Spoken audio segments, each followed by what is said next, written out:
from the dialogue that Jay Leno has at night, and maybe they'd pick up a newspaper the next day to read about it. But while the youth audience tunes out, the Pew statistics also show that news viewership levels drop year to year across nearly all demographic groups. The idea of putting the news on at 7 o'clock or 6:30 goes back to radio. Radio decided 6 o'clock because that's when everybody was home and sitting around and having their dinner. Well, that doesn't apply in millions of homes now, but we're still doing the news there. And today, with news available 24 hours a day on demand from a variety of sources, people don't have to wait anymore. They can get the information they want when they want it. There's a lot more news viewing early in the morning. People have less leisure time, and if there's less leisure time, more family demands, 2 jobs, that sort of thing, there's going to be less of the traditional kind of appointment viewing. That's forced the networks, cable, and local stations across the country to add more morning news programming to their lineups in recent years than ever before. First Business. Viewers are also waking up to nationally syndicated business news programs like this one for their information. There's an audience out there that wants that service, and there are sponsors out there who will help pay for it. It's a good business now to do 3 hours in the morning. Tomorrow, we'll take a look at one of the ways the networks are trying to win back their news audience. Claire Laka, First Business. Thinking your way to success is the subject of our Streetwise Business Tips this week. Today, prepare for setbacks and how to counter them. Here is small business consultant Bob Adams with Streetwise Business Tips. No matter what job you have or what business you're in, a lot of crummy things are going to happen to you along the way. But your ultimate success is going to have a lot more to do with how you respond to setbacks than what setbacks you actually encounter. Just a couple weeks ago, I was blown away when an overhaul of our cash flow forecasting showed we underestimated our fall borrowing needs by 100%. I need to borrow an extra $1 million, close to our bank limit. Uncomfortable with the outlook, I spent an entire evening futilely searching for solutions. But emotionally, I couldn't get past the bad news, and I didn't find any. However, the next day I woke up feeling refreshed and optimistic and was able to shave over $400,000 in expenses and add another projected $500,000 in income. If you have the right attitude, you can always find alternatives. I'm Bob Adams with Streetwise Business Tips.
foreign and domestic women business leaders are taking notes in Washington this week on collaboration, cooperation, and compassion, and learning that there is strength in numbers.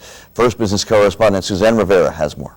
When more than 120 women business leaders from every corner of the world gathered, the focus was on organizations. The Center for International Private Enterprise Conference stressed the strength that comes when leaders band together. You should become a part of these organizations, support them, and get them working on a very simple message. If you free the enterprise, you free the economy, and you free the country. A message that wasn't lost on this collection of business leaders. I see values in this conference and others when women come together, especially from so many different countries, because we learn from each other, and it opens in front of us doors, and vessels that we can learn from it. And this is very, very important, I believe. Many of these women say what they're gaining here today is some help in facing the double challenge that they face, that of promoting free enterprise while pushing for economic freedom. Suzanne Rivera, First Business. The leading software company in the world has developed two more specialized pieces of software geared toward children. As First Business correspondent Deborah Linz reports, Microsoft claims this latest development can help children help themselves. Although children are naturally curious, they must be taught the habits of good learning. Microsoft claims two of their newest CD-ROM products provide quality educational resources for people of all ages, but especially children. My Personal Tutor is a 4-activity packed CD-ROM that provides instruction and is designed to meet each child's individual learning needs. There's the preschool workshop that helps children learn shapes and colors. The Alphabet Playhouse teaches the ABCs and word sounds, and Mapopolis helps children learn to add and subtract.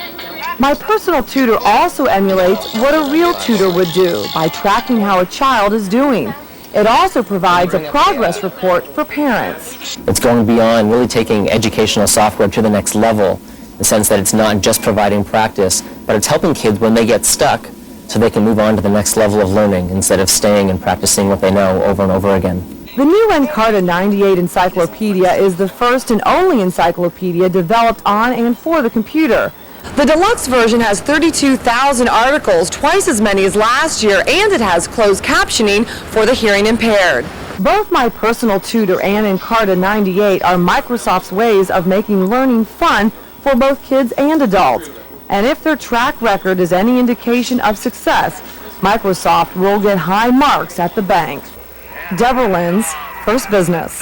From the First Business Encyclopedia of Sports this morning, the Seattle Mariners wrapped up their second American West title in 3 years last night, nipping second-placed Anaheim 4-3. Ken Griffey did not hit a home run and has 4 games left to hit 6 homers needed to tie Roger Maris's record. In the National League, Charles Johnson's single scored Bobby Bonilla for the winning run as the Florida Marlins beat the Expos 6-3 to clinch their first spot in the playoffs. Now taking a look at this morning's First Business Sports Scoreboard.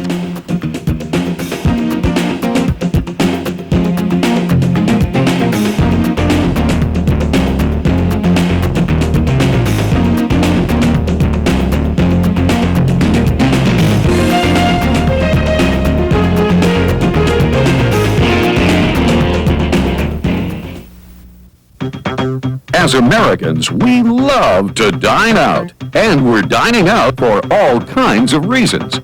The only problem is the cost of dining out keeps adding up and up and up. The good news is there's a great way to stop the high cost of dining out, and that's with Dining a la Carte. This amazing service gives you 20% cash back when you dine out. And right now, Dining a la Carte wants to give you a free 2-month trial membership. Dining a la Carte is easy to use. Just pay the bills with your credit cards. In about 30 days, you'll receive a statement listing the restaurants where you dined, along with a rebate check that equals 20% of your total restaurant charges, including food, beverages, tax, and tips. Now, it's a fact that Americans love to dine out, but it's also true we love saving money even more. Call right now to get this valuable 2-month free trial membership. There's absolutely no risk, and you'll get 20% cash back when you dine out. Call now.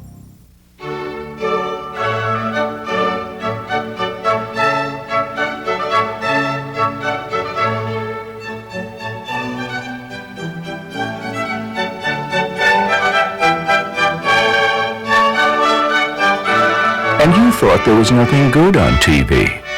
For over 140 years, families and businesses have relied on the strength of Mass Mutual for life insurance and financial security. Mass Mutual, the blue chip company.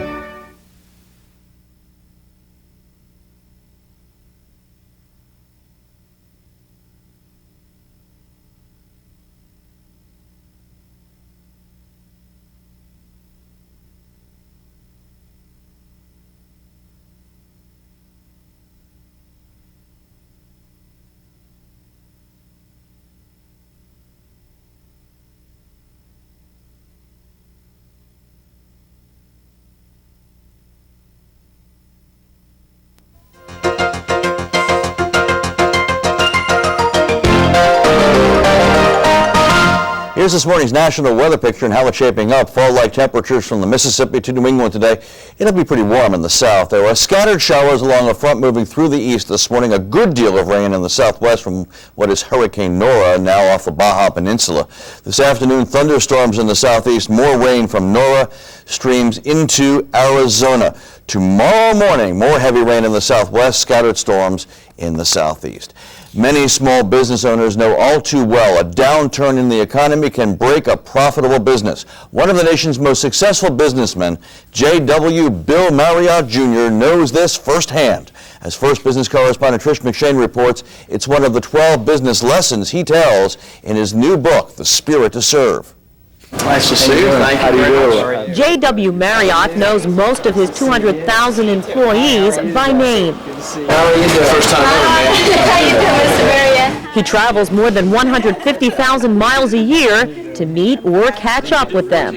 Since my name's over the door, and we want to present our company as a company that's not a faceless corporation, but a company that has a face, it's important, I think, to be seen by our people and by our customers, and it's important for me to get out and find out what's going on. It's not unusual to find Marriott making the rounds in what he calls the heart of the house, examining food preparation, inspecting guest rooms, and even peering under beds. I go all over the hotels. I go in the kitchen, I go in the laundry, I go behind the front desk, I talk to people. I want to see if they're enthusiastic and happy. I want to see if the hotel's clean and sparkling and maintenance is good.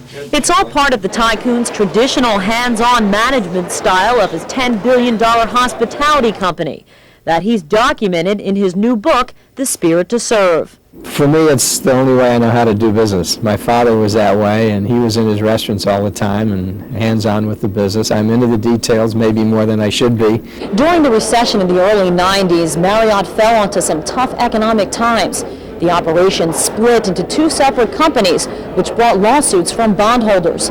But Marriott says he learned a great deal from that time of turmoil. One of the biggest failures we had was getting into trouble in the real estate business back in the late 1980s, early 90s. And we saw the storm clouds gathering, and we were not perceptive enough to realize that we should stop building. And we kept building hotels right on through the bad part, and we got too much debt. And we had to scramble around to keep the company going.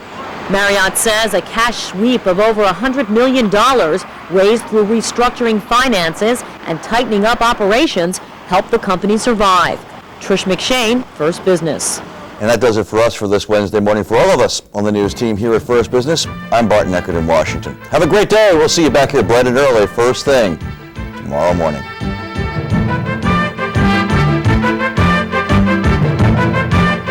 First Business. Business news for business people has been brought to you by Mass Mutual, the blue chip company, and by the U.S. Chamber of Commerce.